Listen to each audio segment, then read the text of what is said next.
Hey, what's up, guys? Welcome back to another Scale Riders podcast episode number 223 with your host, 65 Locs. On the commute right now, just heading out. I was just like getting a little tangled up right there with the wire, but I'm good. Hope you guys are doing well.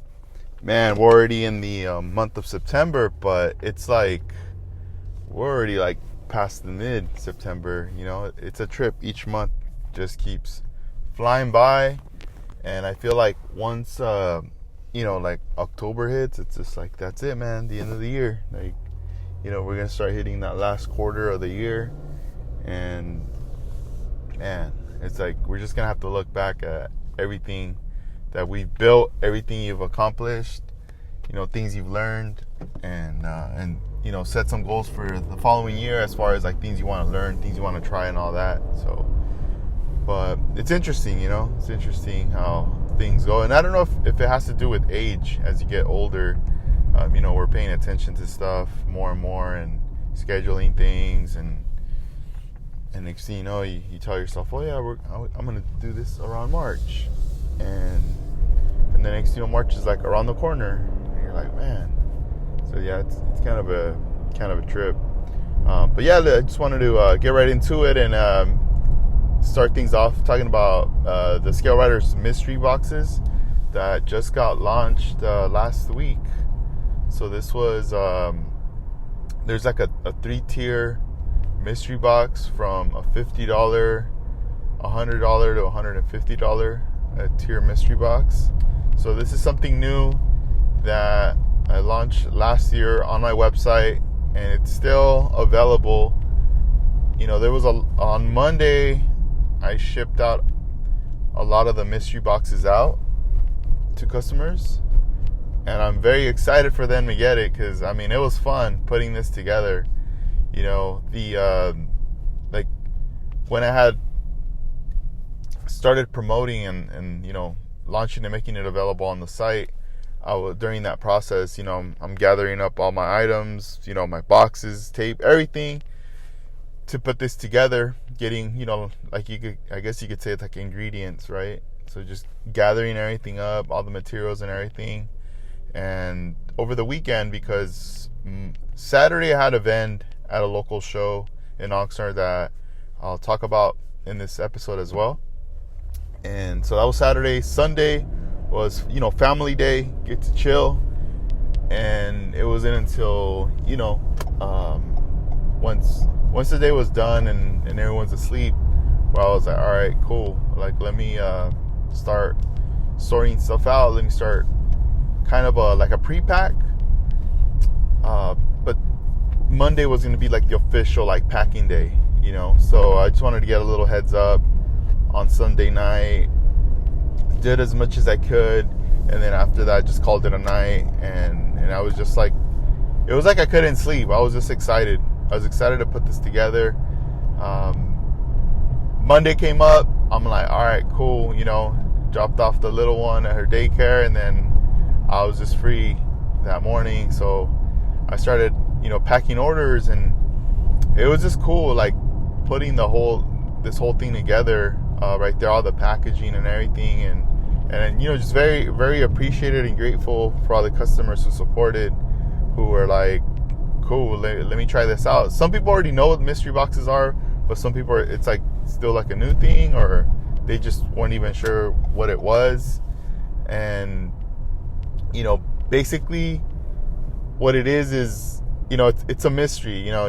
Let's say you do the $50 tier. You're paying $50 and you're going to get a model kit, something that I pick out. And also, you're also going to be getting a set of wheels that I pick out in there. And also some tools for the $50 one.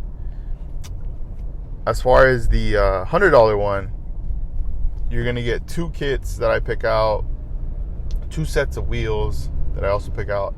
And then also on this one, we're adding tools are in there, but we're also adding paint. So you're going to be getting some paint in that packaging.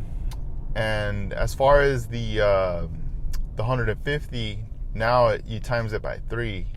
So it's 3 kits, 3 wheel sets, paint, tools, and we're also now adding to this one is detail parts on that one. I might do a 4th tier later down the road, but for now, I'm doing it just these 3 here, because I also got to be aware of the packaging too. You know, I got to make sure that I'm able to like fit everything in a box. You know, I don't want to like overdo it and be like, oh, it's all this stuff, and then I don't have the right correct size box for it. So for now, the boxes I have are like perfect. Like all the stuff fits nice in there for each one of the tiers. So it works. It makes sense, and it's just, you know, some people always, you know, even like myself, you know, I tend to, you know, when I want to order stuff or what I'm looking for, it's like I kind of stick to the same thing. But then once in a while, I want to do something different, you know, maybe like there's a kit I've been overlooking, or maybe there's a tool that I don't even know like what that even does or what, because I don't have it, you know.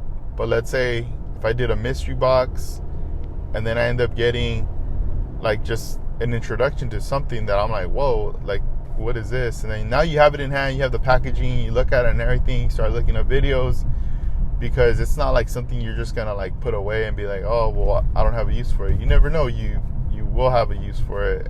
Or maybe it's something that you're like, dude, this is the key, I've been looking for this is what's gonna, you know, make things better. So it's a mystery, you know. You're definitely gonna get the value out of it in there, and it's just like one of the things I also did like the night before was I decided to add a bonus to everything. So I have these really dope mini GT Kaido House decals, and I started off with the one that had the Bree livery, and I was like, you know what, I'm just getting, these are like, they retail for about $25. I'm just gonna throw one in on each one of these boxes as a bonus. It's not advertised on the listing, and it was just something I wanted to do. So, you know, for everyone who supported, that was like, you know, I wanna get in on this, and I just went ahead and added the diecast piece right there. And you know, the box, the packaging is cool. It comes in a little box, and then it's wrapped with the shrink wrap with the plastic. So on the shrink wrap, like I just wrote on there bonus. So that way, like all you guys that are getting it, just know that that's just an added piece. Everything else that's in there, you know, it's part of the mystery box, and then this is just like the added piece right there. There was also a print that I just got done with my GTR. The GTR that is now living in Spain. It's gonna live the remainder of its life out in Spain, out there with 124 eternally. There you go. It's gonna live its eternal life out there. So that car, that photograph was taken out in Spain, and I managed to get that printed up. So I have that as a print, and it's a limited print too. So that's being added to all orders. On Instagram, you'll be able to see that photo of that print, or on video or whatever, you know, like already surfaced on there. So that's another piece that's going in there with the packages. I tracked some of the orders that went out Monday. Some people already got their orders in yesterday that are obviously in California. They pretty much get like the same, like the next day, because I'm shipping it out of California. For others, I believe like Texas or so, they're expected to get theirs like by this Friday, and some on Saturday. And I think the East Coast ones, since they're way out in the East Coast, might be until Monday. So, or even Saturday, I don't know, we'll see. But I did add I printed out this like sticker with my printer, you know, thanking customers, and also, you know, just looking forward to them tagging me, because I do want to see the unboxings. I hope, fingers crossed, I hope that people record their unboxings or even go live with it. That'd be pretty cool. I'm just like excited for them to like open this up and like check it out, see the kind of things that I picked out, the things I added in there. You know, with and all this stuff that's in there, it's all stuff that I sell in the store. So it's all different brands too. So it's not like you're just gonna all get just one brand of stuff. You know, no, it's things are getting mixed up. So there's gonna be various brands you recognize, and there might be some brands you know, this might be introduction, like first time, like, oh, okay, you know, or maybe you heard of it but you've never had one of the tools or one of the kits. You know, it could be various things. And you know, obviously as time goes, like I said, like there's going to be more mystery boxes added, more bonuses. You know, there's always going to be something I'm going to want to add. You know, I just want to make sure my customers are happy and all that, and having fun, because that's what it's about. You know, if you think about it, like anything you do that's a hobby, you know, you have to find some kind of enjoyment, you know, out of it. You know, and I know a lot of you guys get your enjoyment from model building. This is just like adding to it, adding to that excitement from there. And you know, another thing I wanted to mention is I highly would recommend you guys, if you're listening to this and you've ordered or plan to order, get on the email list, jump on the email list, because I would say like the last like couple weeks, I've been sending out more and more offers for discount codes and things like that through my email. So I've been like building up my email list, and you know, if you're a first-time customer, when you sign up, right there you'll get like a code for like 10% off your first full order. And you know, there's just a lot of different different things going on. But as far as like, you know, things that go on sale, they do go on sale for sure. But most of those announcements are made through my email. Once you're signed up, I'll do like an email blast, and you'll be able to get that information there. You know, I kind of very rarely put it on the page, like front page, like, oh, this is what's on sale. Everything primarily is going to be more done via email right now, as I'm, you know, gathering emails, building up my email list. This way, for like further announcements or anything that comes up in the future, you know, new product drops, new locations of vending, things like that sort. So just keep an eye out for that. But I highly would recommend it, because I mean, there could be a code in there that you might need for something that you want to get to save some money, you know. That's just like a bonus thing right there for subscribing. And you know, a lot of things have been changing with the online store. I'm expected to be getting some more product in later this month, hoping next week. If they get it shipped out this week, then I'll guarantee have it for next week. And you know, it's like by December, I want to be saying I'll be entering already like my 4th year into business as Scale Riders, like online store. And with that, it's like, you know, there's a lot of things I've learned along the way, and at the same time, you know, product has to move. It has to move. It can't stay still. Product needs to constantly be moving in order to create space for new product, and also to bring in new product as well and everything. But the space is very, very important, because if you got stuff like just sitting there, and then you keep getting new stuff, it piles up, and now you got no space, and you're out of space, and it's just like, dang, like, you know.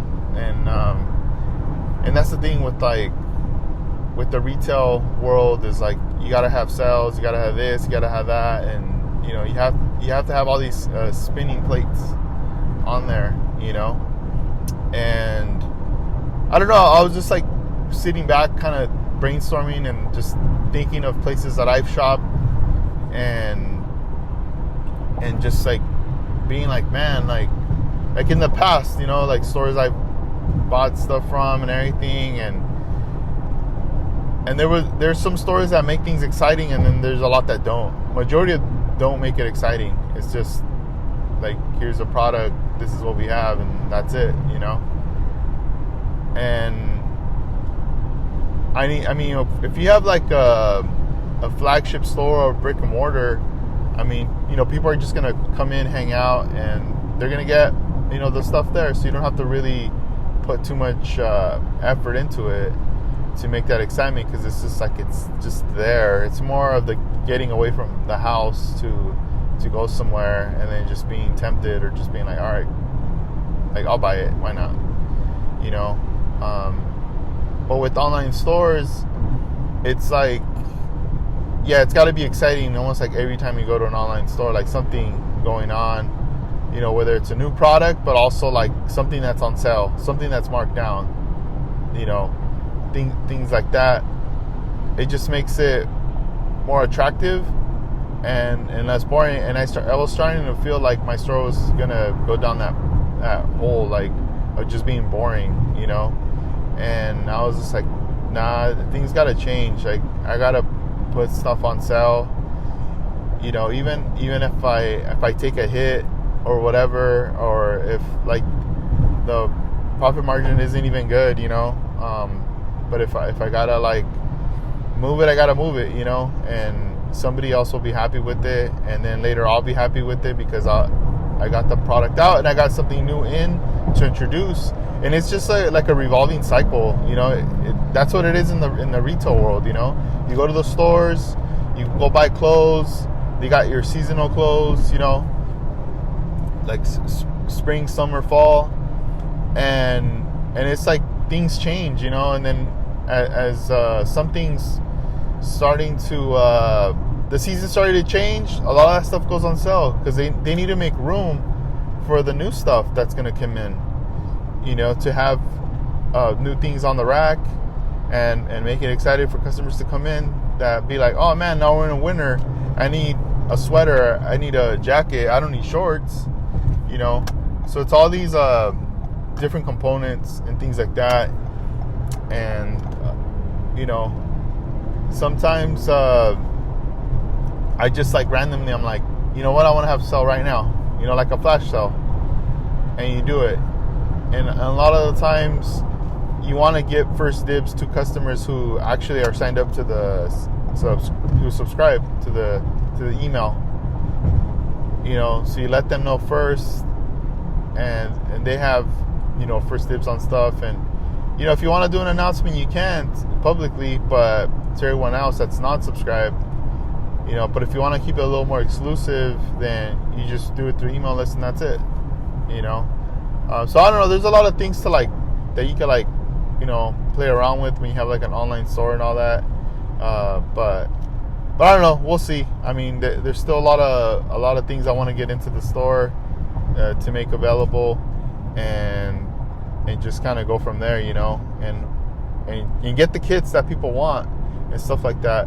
But let's say like if the mystery box, everything, you know, I just started it, but if, you know, further on in the future, like things are just growing more and more, there's maybe more future boxes and all this stuff, then more brands are going to come in, more stuff's going to get like placed in these boxes that's going to make it exciting. It's not just going to be, you know, Japanese import kits. It's going to also be kits that are here in the US, and then later in the future, once I get my hands on the DDS kits, like all these kits from Australia, boom, those will be put in the mix too. So a lot of various things can be put in these mystery boxes, you know. And like I said, I like to switch up the brands. Different things, you know, are going to be in there.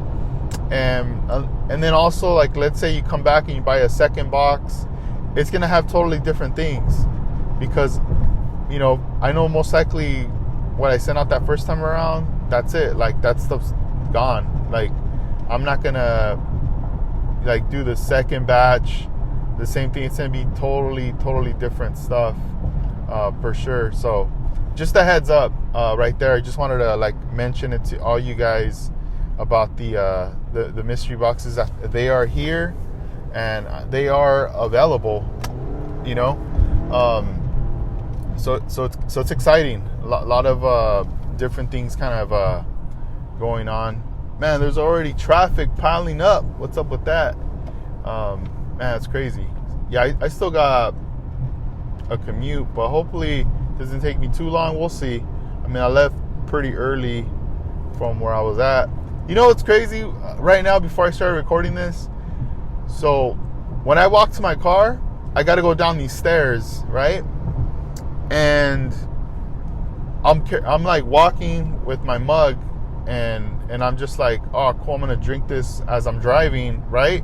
But I'm looking at it because I don't want to spill anything over. And I'm watching how I'm walking, right? I'm not trying to go too fast or anything. I'm trying to balance this thing.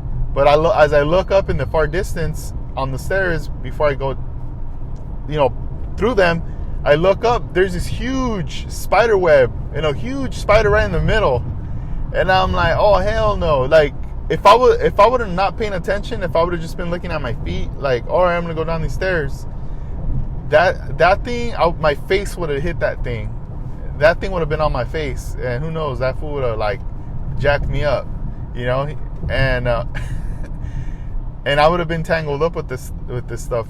Man, we're like, Halloween's next month. I don't know why this thing's already up there, But it was huge. And I was like, oh, hell no. I could have easily just left and walked away from it, But the thing is, my neighbors walk through there too, especially in the mornings when they're getting their kids ready to go to school and all that.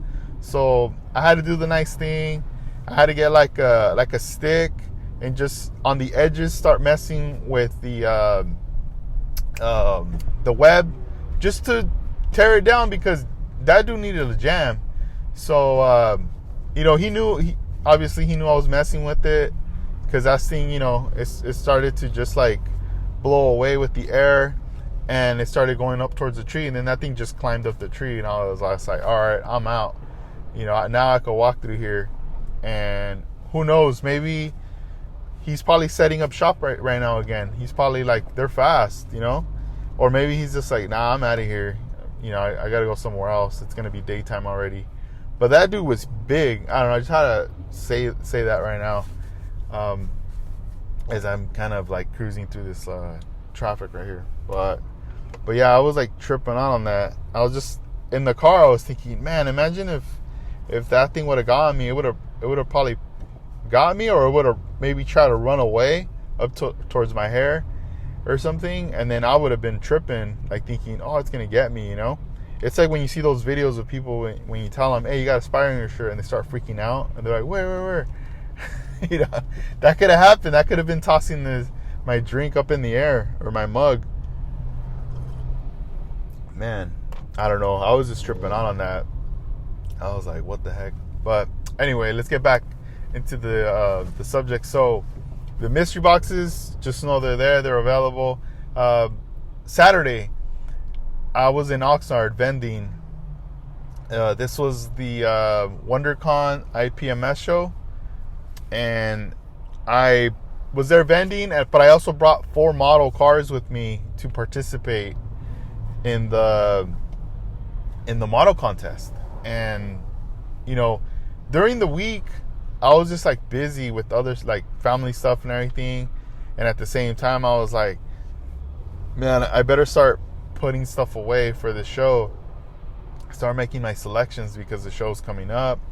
So, it was like at least like a couple days I spent like just getting my stuff together, what I was going to take, have that stuff set aside. And most shows that I've done, they're mostly on Sundays for the most part.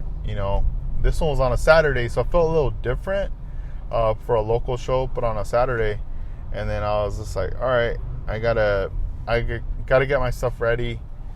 And Friday night, I was just excited that we had a show coming up, a local one, and that's when I was just like debating, should I bring my model car or should I? And I was just like, you know what? I'm gonna be there from beginning to end. So why not? Why not just like bring the stuff, and I'll bring my models, and just picked out the ones I was gonna bring.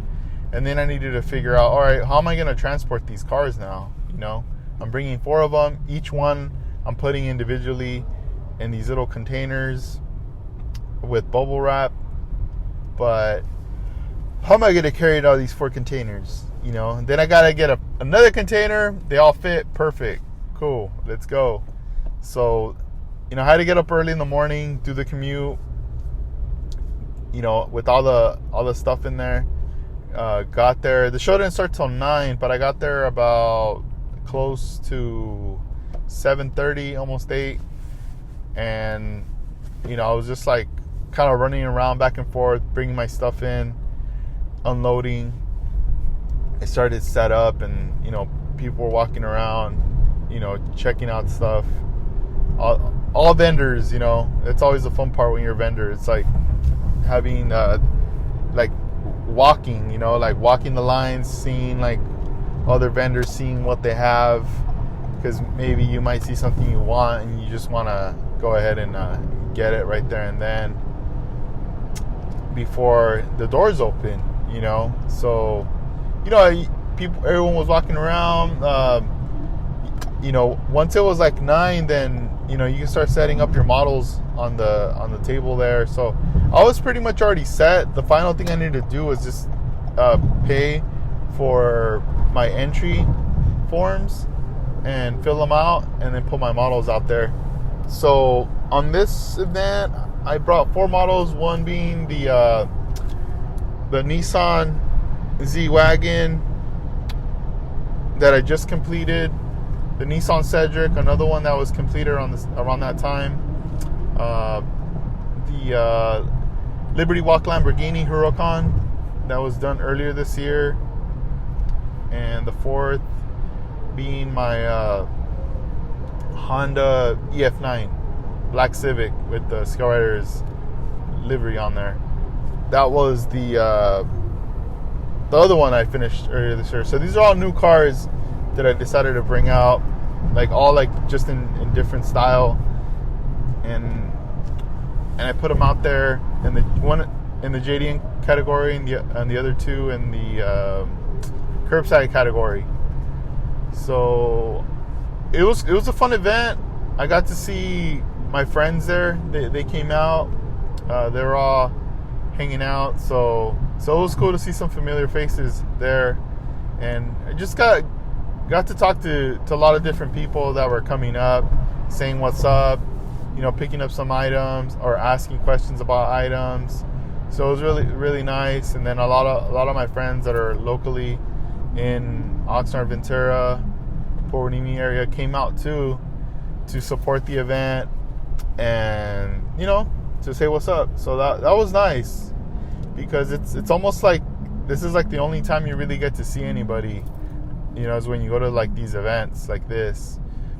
You know, everyone's busy doing their own thing, and especially when you have families or kids, it's just like everything changes, you know. You got to be putting them first and being with them. So when there's events like this, is more of a gathering too, you know, a meetup where you plan. If you can go, you plan it out and you make it happen. You know, there was some people that drove far away, you know, that are not even like near the area. They must have probably driven like 2, 3, 4 hours out, you know, and that was cool that they actually like came out to the event and supported. You know, that was really nice. But time flew by. It went by quick, you know. There's always like that time where you feel like, oh man, you know, we still have a ways to go. But nah, it went by like really, really fast. And you saw like a lot of cool things there. Not only just cars, but there was also aircrafts, tanks, warships, Gundams, mechas, you know, sci-fi, you know, Star Wars stuff. There was like a little bit of everything for being an IPMS show, you know, so it's cool. Next next month I'll be vending at another one, the Orange Con. So that's another IPMS show. So I'm excited about that. But yeah, so the Oxnard one, it took place at the Murphy Museum, Automotive Museum in Oxnard. And I remember, you know, when I was growing up out there, I would always see the Murphy Museum building where they were at in their first location. And when I was heading over there, I thought they were going to be in that location. But then when I did the map, I realized, oh, wait a minute, they moved. Like, they're in a whole different spot. And I got there and I was like, all right, cool. You know, I got to see where the new spot is, check out some of the cars in the collection. And yeah, they had some like neat, pretty cool stuff there. And yeah, I mean, people were enjoying themselves. I was just tripping out, like, when I would see people buying these like ships and like planes, especially the ships. They were in these huge boxes, like huge, like really long, like 5 feet tall, 6 feet tall. I was like, dang. When they would put it sideways, I'd be like, man, the box is just as big as you, like as tall as you. Like, that was crazy. I was just like, man, I don't even know where I would even be able to put this, or where would I hide this if I had to hide it, you know? Like, imagine you're bringing in so many and your wife's like, dude, like, you gotta chill, you know? Like, where are you gonna hide those? Like, it's crazy. I was just tripping out on that. But it was nice to see all the detail and all the stuff there. And I met some new people too. There's some people I met that were there bringing in their stuff, and I was just asking them questions regarding you know, their models. And you know, it was just cool. Like, they were nice enough to explain and break it down, you know, what they're doing and the kind of colors that went into it and everything. And I feel like it's what it's about, you know. Just like showing like people like stuff, you know, because, you know, we're all there. We're all into the same thing, you know, in this hobby world. And our eyes, you know, it's like eye candy looking at all these like different things that you're like, oh man, what the heck. And even when you come across like a different genre of building, you appreciate, and even you might even be intimidated and be like, man, that looks hard, but dude, you got down on that. Like, that's a trip, you know. Or it might even make you want to try that, you know. It's really interesting. This one guy he had this display where it was like these parts from like the Titanic, and the way he weathered them and the rust that he did to it made it look like they were made out of metal. But you know for sure they were like styrene. Like, it had to be plastic for sure, you know. But just the way it looked crazy. And even like these mecha vehicles, just like what they had, not vehicles, figures, the kind of weathering that they had in there, it just made everything really look realistic. Like they had this weight, like they were heavy and just very robotic, you know, metal with cables and whatnot. So that was really dope on there. And I mean, the cars, man, I felt like we were like a minority. There was cars, but there wasn't, like, compared to all the other shows I've gone to, it's mostly like model car shows, you know. This was like cars were there, but it was all like in an area in the back. And I was just tripping out, you know. I was like, dang. But what was there though was dope. I was like, man, even John Teresi was out there. He brought his stuff. I mean, that dude's stuff is like killer.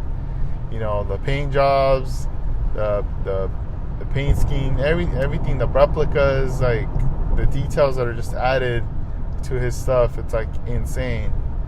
You know, so yeah, he was out there, so that was really cool. And I mean, just the cars alone, you know, the detail that's like added in there, it's like really nice. So that was that show right there. The next show I got coming up is OrangeCon, which will be like that first weekend of October that I'm looking forward to. I'll be posting the flyer up soon on my Instagram and everywhere else. If you're in the Orange County area or near it or planning on going or not even sure, I'll post the info up and maybe you'll be out there. This is going to be the first time I'll be there at that event, so I'm looking forward to it. I just got to make sure I get there early. I know there will be no traffic from my end getting there. It's going to most likely be like a 20-minute drive to Orange County, especially in the early morning. There's no one on the roads, so I'll be able to get there early. But I just want to get there early enough to know kind of like, where I'm situated and everything, and then just start unpacking and be ready to go. And it's also an IPMS show, so I'm most likely going to participate in that too. I'll most likely bring in some models with me and just like set them up. Why not? If I'm going to be there all day and just so the cars can get out, maybe like people go, if they want to photograph and go for it, whatever, like whatever they want to do with the photography, that'd be pretty cool. It's like I geek out when I see people's cars, so hopefully people geek out too when they see that. But I'm excited though, man. It's but that's gonna be the last show for myself for the year. November there is another show, NHRA Museum in Pomona. I will not be attending, unfortunately. I will not be able to go. I'll be busy that weekend. I'll be out of town, so I won't even be in town that weekend, and that sucks. But it is what it is. I gotta wait till next year. Last year was fun. I was able to be in there and everything, and that's why I haven't announced anything regarding that show, is because I won't be there. I will post the info up for those that want to go. It's a nice little show, and it just keeps growing more and more every year. More cars. Oh, dang! I just hit like a box right now. You guys hear that? Watch, I'll lower my window. Woo! Damn! Right when I lowered my window, that box just flew. It was like a small box. It was just like flinging around. I wasn't gonna swerve. Like I'm going like 70 miles an hour right now, so I just had to like take it. So that show, October coming up. It'll be in the beginning of the weekend, OrangeCon, and I'll be like my last one for the year. The one that I need to already start, getting in contact with and booking and sending out payment is NNL West. NNL West has already been announced. It'll be in January. I do plan on going to that, and that's a for sure. That's a for sure. I know other years I've always kind of been on the unsure. Am I gonna go? I don't know. But this one, yeah, I'm gonna definitely want to go to this show, and that's gonna be out in January. So we'll see. We'll see as we get closer. That'll be another one right there. But in what is it? October? Yeah, November. So in November, the online store is going to be closed for about a week. Just a heads up. I already kind of want to throw it out there to let you guys know. It's going to be closed for about a week. I'm going to be out in Mexico City. I'll be out there. You guys listening to the show are out in Mexico City, scale model builders and all that, get in touch with me. Let's link up. I will be out there for about a week. I want to hit up some of the local shops, see what's out there, hobby shops, die-cast shops, whatever, anything car related. I'm gonna hit that up right there. So yeah, I'll keep you guys posted on that, and that's going to be coming up soon. So just a heads up. I mean, I'm going to make an announcement and everything. I know when I was out in Spain, I did like the same thing. I closed the online store for about a week, which was good. I mean, I wasn't even worried about like sales or not selling. I wasn't even tripping on that. I really wanted to take a vacation, you know. I really wanted to like just disconnect and just enjoy what I'm doing, you know. I didn't want to be traveling and just like getting a notification that I made a sale, and that now I'm just like, you know, feeling like, oh man, I gotta fulfill it and this and that, you know. I didn't want to be feeling like that, like anxious or whatever. Like, nah. So same thing's gonna happen, you know. I don't want to know nothing about nothing. Once you're on vacation, you know. You gotta enjoy and embrace what's in front of you, the sights, you know, people, everything. So and I'm also planning on doing a Scale Riders a sticker, a Mexico sticker. So excited for that. It's gonna be a limited edition sticker. I like the one I did with the one with Spain. You know, I gave those out to homies from Spain, and then I also whatever I was left over with, I gave them out on orders. I put those in there as well. So gonna be doing the same thing with these stickers here. So eventually, you know, in the future, like every place that I get to travel to, I'll be able to have that as a memory, you know. Just like all the different countries, areas that I've been to, you know. That'd be pretty neat, something to look back on right there. And I mean, things are going to change too as time goes on, because like obviously my daughter's getting bigger too, and I feel like she's going to be at an age now where she's going to understand more, where, you know, I'll be able to bring her with me to travel. And you know, kids will be more patient, you know, because I feel like she's too small right now. And if I try to be like, oh, we're going to go on a plane ride, she might not be into that, you know, because it's like sitting down for hours strapped in. And even if you just have like, yeah, you can watch a movie or an iPad or whatever, it's still, you know, kids want to run around, they want to stretch their legs, they want to do stuff, and you know, I don't want my kid doing that.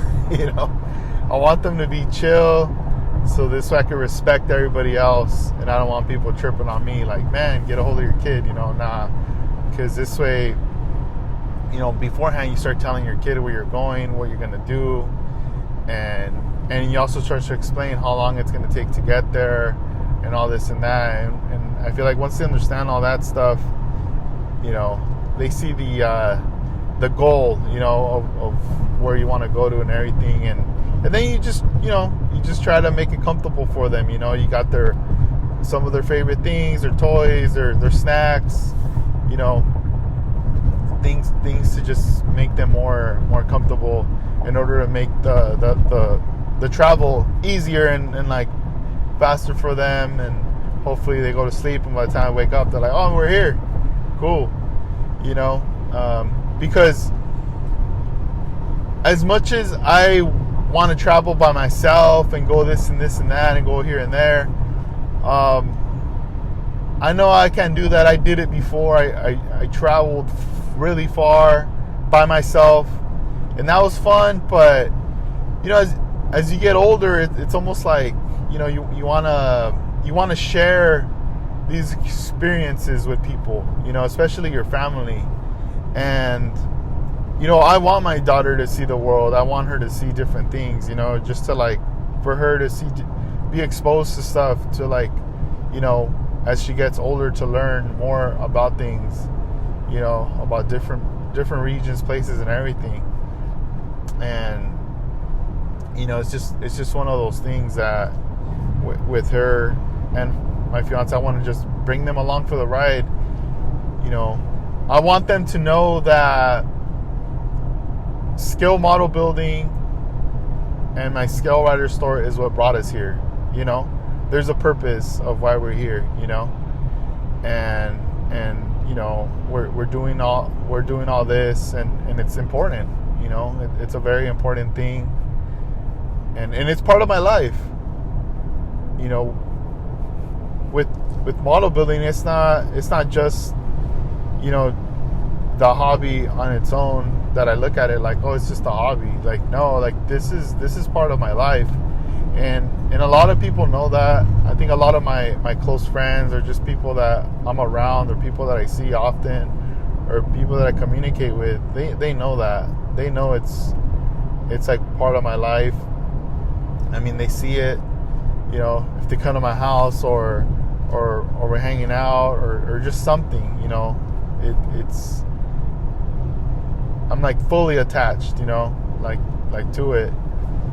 And it's crazy because even with like music, when I was so involved and into it, you know, it's like that was my world, you know. And music's what got me to travel, to go here and there and meet different people, you know, be in different environments, see different cultures, and all this stuff opened up my eyes like big at a young age. And it's like, even now, like I do miss going to those places. Like, I want to go back, but I don't think that music would take me back there. I feel like scale model building is going to be the thing that will take me back.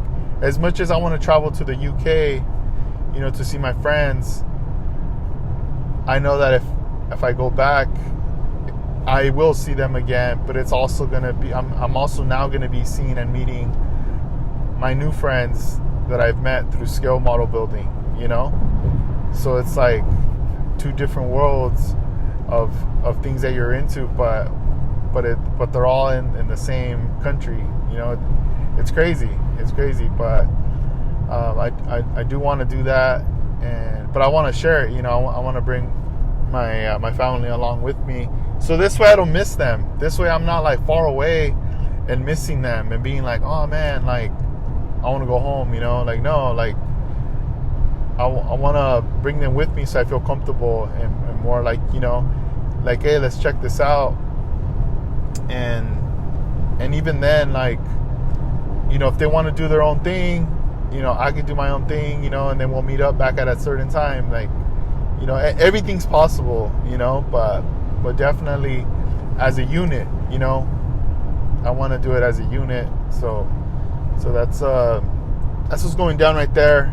And you know, for future plannings for like next year, I just feel like there's like a lot going on.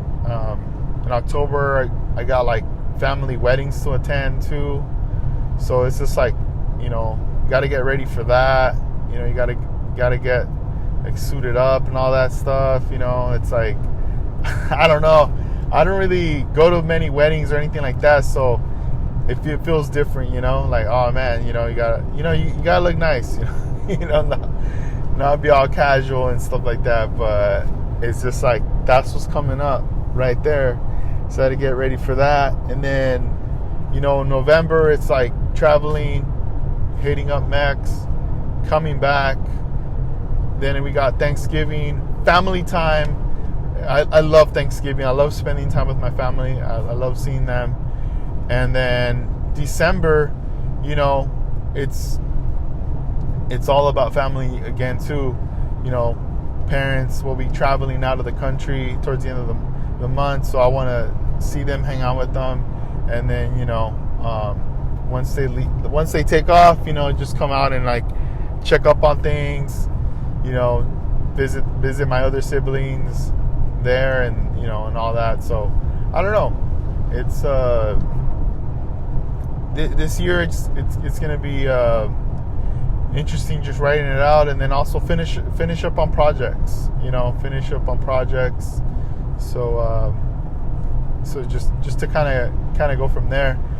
One thing I wanted to mention is with, I always talk about like music, but sometimes I don't know if I really talk about the specifics of it.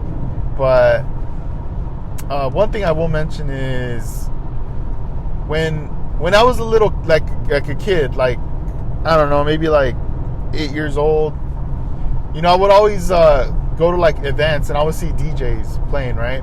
And I would always see the power of a DJ, how a DJ in a room, in a big hall, could control a crowd by music. I saw the power in that. The sound system, the bass, him grabbing the mic, everything, right? He controlled the crowd. If he wanted people to go crazy and go nuts, he'd play a hit of that time. If he wanted people to slow dance, boom, slow dance. If he wanted people to do, all these, like, I don't know, other types of line dancing or whatever the song was about, they do it. And I was always like, man, that's crazy. And I always tripped out on the equipment. I always thought it was expensive. And, as a kid, like, that's probably like $1 million, you know what I mean? Like, things like that. And obviously, like, time passes. That was just like things I would see, and I would be like excited for a day, but then that was it. I wasn't like really pursuing it. I was doing my model car stuff. But then, high school, start meeting friends. And then I started noticing by my senior year that a lot of my friends are like, some of them are like into freestyling, they're rapping. Some of them are getting into making music, making beats. Some of them are getting into, or they've already been into DJing since like junior high, but they just never talked about it. But now they're like still doing it. But then I meet this one kid who my friend introduces me to, and he tells me, hey, if I know, you've been saying something about DJing and stuff like that, and this was like around 2001, right? This is like before I graduated, so this is like 2001, and he's like, I know this one guy who DJs. He's the only guy, and I'm like, all right, cool. So I meet up with them, and this dude's shy. He won't talk. He's so shy, and I'm over here like, what's up, man? How you doing? And he's just like nodding his head like, oh, what's up? And he's just chewing gum, and I'm just like, the hell? Like, this dude don't want to talk. But I didn't get no negative vibe. I was just like, I was kind of laughing. I was like, why this dude doesn't want to talk? What's wrong with him, And then, but then I said, hey, what kind of turntables you got? And what kind of mixer? As soon as I said those words, now I was in his world. I'm talking about things he's interested in. This was his world. Dude opened up like a book. He started telling me everything. Oh, I got these ones. I'm like, for real? And then I told him, well, I got these turntables that I just like bought at Guitar Center. But the ones I got at that time were like whack. They were sorry, right? Because no one told me like which ones were the good ones, because I didn't know anybody, right? So then he starts to tell me like really nicely, like, oh yeah, you might want to return them, man. Like, try to get these or whatever. And we're going back and forth, and every day we meet up for lunch at lunchtime, right? I'm not even hanging out with my friends. They're like, hey, where you going? I'll be back. I'm over here talking to my other homie now, and we're talking. And then one day he tells me like, hey, so what are you trying to do? Are you trying to just be like a mixing DJ or what? Like, and I'm like, what do you mean? And he's like, yeah, like, what are you trying to do? And I was like, well, isn't that all there is? He's like, no. He's like, he's like, have you ever seen a DJ battle or like a battle scene? And I'm like, no, nah. And then he's like, yeah. So he's like, have you seen the movie Juice? I'm like, yeah. And then he's like, well, it's like in the movie, like these guys like battle, right? And at that time, that was the only movie that actually like exposed just a little bit, scratching the surface of DJ battles. Like, they were showing something, but obviously it's a movie, they're not going to show the full thing, almost like compared to like Fast and Furious Part 1, they show you a sense of like that scene, but it's obviously different. Like, it's more like the underground stuff is going to be more raw, right? So then he's like, oh, watch, tomorrow I'm gonna bring you a video. I'll let you borrow it, and you can give it back to me later when you're done, and let me know what you think. And I'm like, well, what is it? He's like, it's an event, a DJ battle. He's out there scratching, and then there's something called beat juggling, and I'm like, all right, So I watch it. This thing just fucking blew my mind when I see it. These guys have routines where they're scratching, they're creating music right in front of your eyes. I mean, they practice this stuff for a long time, but they're doing it right there on the spot. They could not mess up, and they're juggling. But what I mean by juggling is that they got two of the same records on each turntable, and they're syncing both up at the same time. But then you reverse one, and then you're juggling. It's like a juggling act. You're playing with the beats, the snares, and the kicks, or even the words or whatever sound effect is in between, and you're remixing a song right before your eyes, right there on the spot, right? The record hasn't even turned a complete 360. The record could be turning, and then you bring it back 180, then a 90, and so forth degree, right? And I'm seeing all this, and I'm like, whoa, what the hell? This is crazy. This is what I want to do. So that's what I dove into. That's what I wanted to do. But scratching was always the thing that I wanted to learn, right? So then you start getting into it. You start learning about the scratch gods, who's the best in the game. You start learning that, DJ like Qbert, D-Styles, these are the gods. These are the dudes that are pushing scratching to the next level. These are the dudes that you want to get to that level, the highest level of scratching. And everybody else is underneath them, learning and coming up. And then later, graduate high school, I started hitting up my first events to check out, and my mind's just blown, because now the guys I'm seeing on video, I'm seeing them in person now, and they're only a year older than me, or 4 years older than me. We're all kind of in the same age, and I'm like, whoa, these guys are dope. So now I'm starting to meet some of these guys, started to find out they're locals. Some of them are from the East Coast, from the South. They're from different areas. But I'm loving the whole thing. I'm practicing, doing my own thing. But I noticed something. I noticed that I could only learn so much.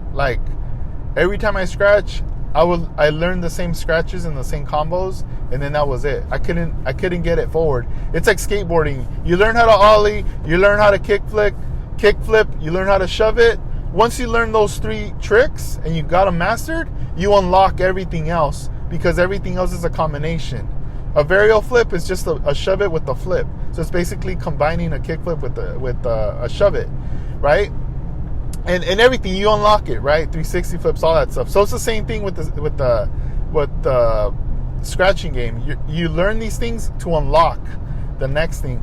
But I noticed is that there was always something that I couldn't learn. I couldn't unlock it. So I could never get over that hump.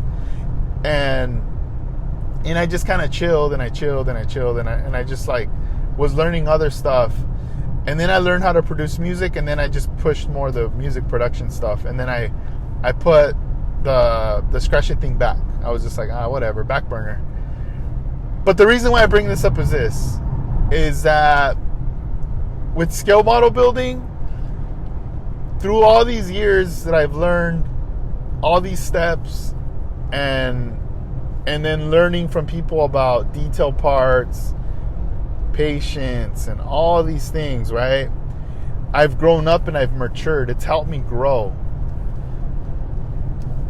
That now, that I have a lot of somewhat free time at night, and at certain points, I've told myself, because I still keep up with a lot of the DJs, and a lot of these dudes, and even like these dudes that I looked up to when I just started, I know them now. I met them in the past, and I know them now, personally. I see them at events, or even just I run into them sometimes on LA. I'm like, yo, what's up?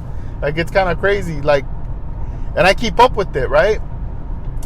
But I tell myself, I have my turntable set up. I could practice whenever I want, scratching. And I said to myself, all right, I need to learn that scratch. I need to unlock this mystery that I've been wanting to unlock for years. What's going on? This can't be hard. This has to be like scale model building. It looks hard, But once you learn the basics and you unlock the stuff, boom, you're doing it. So I started watching videos. Now there's so many tutorials, so many things that I paid attention. Everything made sense. I started doing it. I started taking my time, be patient with it.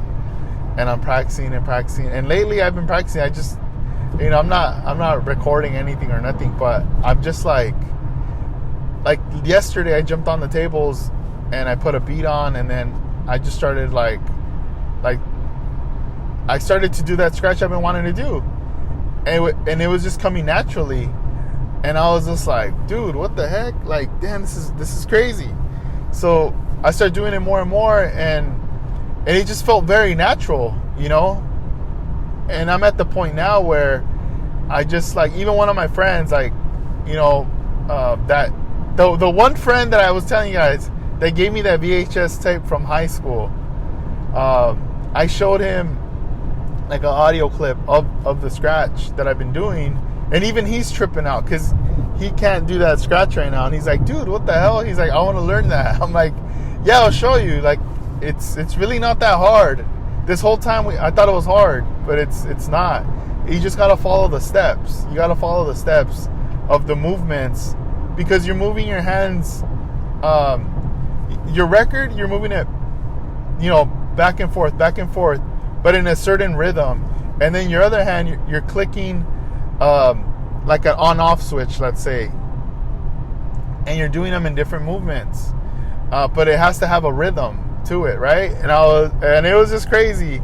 And that's the thing, dude. It's like my homie, we were 18 years old, 2001, when we graduated, and I mean, he's the one who just opened up my mind for this whole scratching DJ thing that I'm passionate about. Like, I love it. I keep up with it.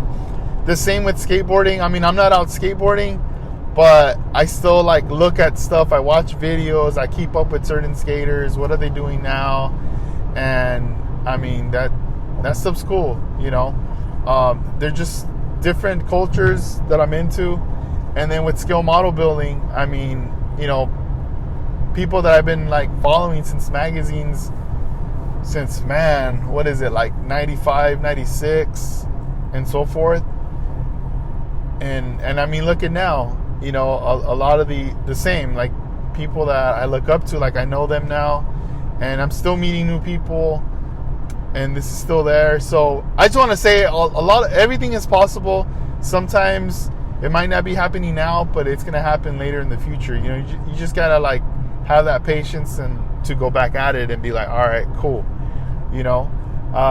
But yeah, maybe later I'll record a clip or something like that, like a video clip, so you guys can kind of see what I'm talking about, or what I just do when it comes to that scratching sense of it. But just like anything, as much as I love my tools and I take care of them, I mean, I love my turntables. I take care of them too. I clean them from time to time. And I mean, these things have been running. I've had my Technique turntables since I was 18, because I got them later. I started off with some sorry whack turntables, and I returned them. And I got some mid-level Stanton turntables. I later sold those, and I was able to later manage to buy Techniques. But I bought one at a time, but I had to work a lot to save my money and just to get them both, and then later upgrade my mixer and so forth. I still have those tables, and they're fine. More than 20 years, and they're still there.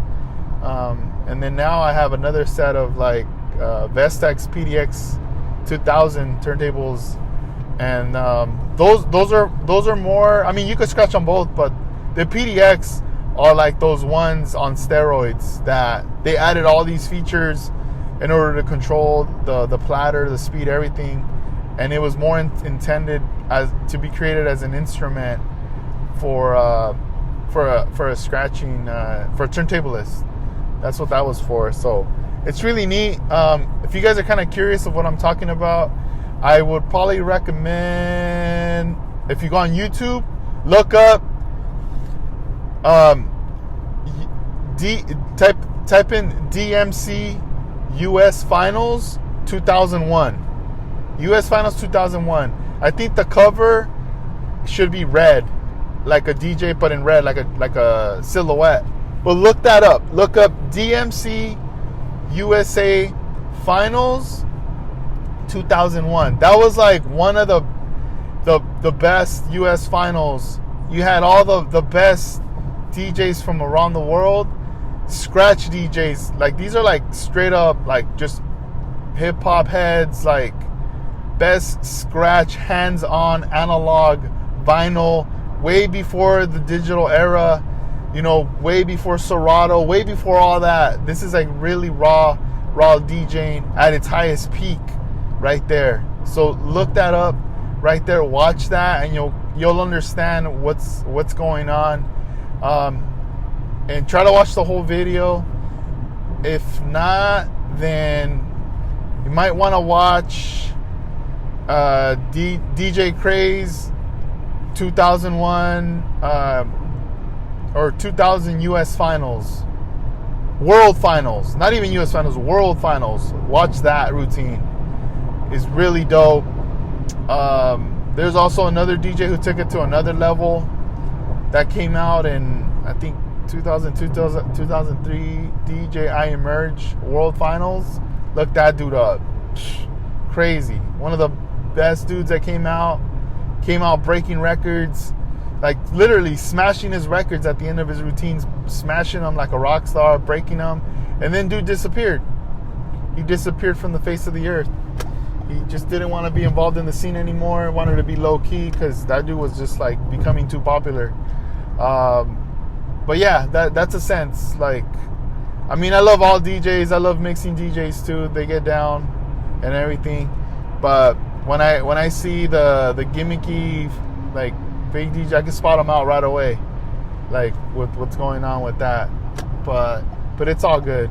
I mean, I'm not gonna hate on that. If anything, they're in there. They're pushing and they're bringing awareness to the DJ game. You know, but yeah.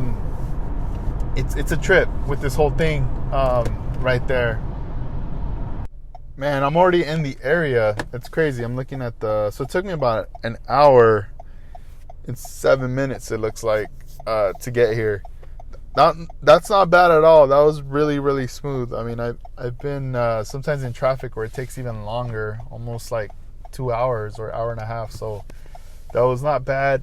Thanks, you guys, for coming along with me on this ride over here. Man, I gotta finish up that holding kit, man. I gotta wrap that one up. I know I've been thinking about wanting to pinstripe it on these on the edges of the flake, just so this way there's a transition between flake and the pearl. So a lot of the times in the 101 scale, you know, you add pinstriping. It's like a bridge, you know. It's what's gonna cover up that line right there. So this way, it just looks like a lot more uniform right there. So with the pinstriping, since I've already painted the car with House of Color paint, and it has urethane.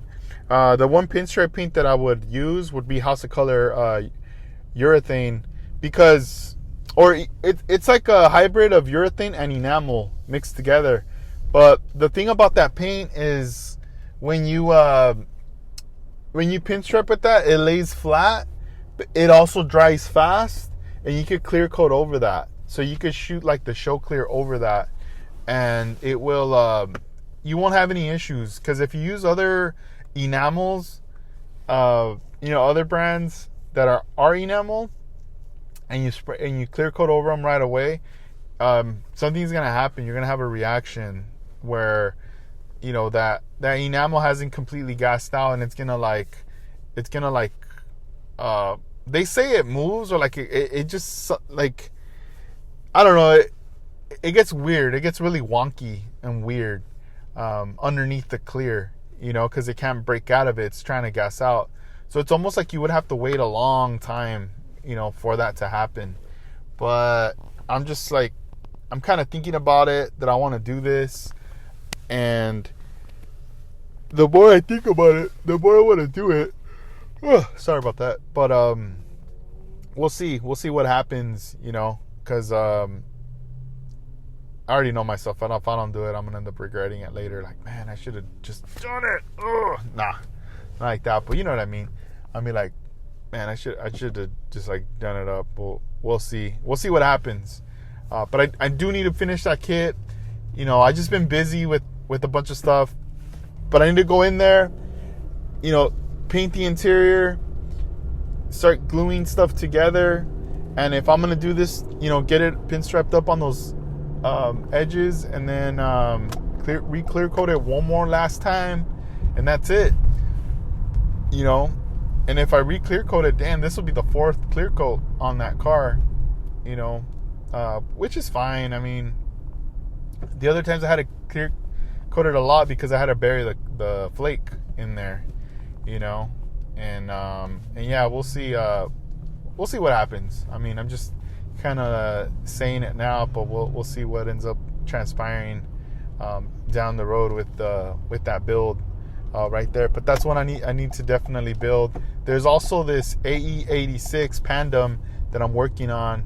I know I posted a photo of the mock-up on my Instagram, and the last thing I did to it was I got my Dremel and I went in and I was grinding down the inner wheel wells of the wide body fenders. So I was cutting into the resin in there just because I wanted the wheels to like sit like deep in there. And this is part of the Zoom On set, so I'm still working on that one. I mean, I was working on it. It's tucked away right now because I was telling myself I need to finish this kit from Australia first before I touch anything else. So I don't know. We'll see, man. Maybe I'll break that rule and go ahead and move forward with the other one.